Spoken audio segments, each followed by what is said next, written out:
ಸಂಭ್ರಮಾಚರಣೆ ಕಾರ್ಯಕ್ರಮಕ್ಕೆ ಮುಖ್ಯ ಅತಿಥಿಗಳಾಗಿ ಮಾಜಿ ಮುಖ್ಯಮಂತ್ರಿ ಎಸ್ ಎಂ ಕೃಷ್ಣ ಸೇರಿದಂತೆ ವಿಶ್ವವಿಖ್ಯಾತಿ ಸಂಗೀತ ಮಾಂತ್ರಿಕ ಎಆರ್ ರೆಹಮಾನ್ ಮತ್ತು ಹಿರಿಯ ವಿದ್ವಾಂಸಕರಾದ ಸುನಿಲ್ ಕಠೋರಿ ಸೇರಿದಂತೆ ಮತ್ತಿತರ ಗಣ್ಯ ವ್ಯಕ್ತಿಗಳು ಆಗಮಿಸಿ ಶಾಸ್ತ್ರೀಯ ಸಂಗೀತ ಕಾರ್ಯಕ್ರಮವನ್ನು ನೋಡಿ ಮಿಂದೆದ್ದರು.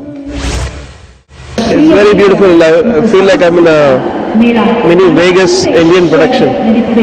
Beautiful music, beautiful choreography, and beautiful dance. Wish them they got a very infectious passion for their art, and I've learned a lot coming here. My best wishes to Nirupama and Rajendra.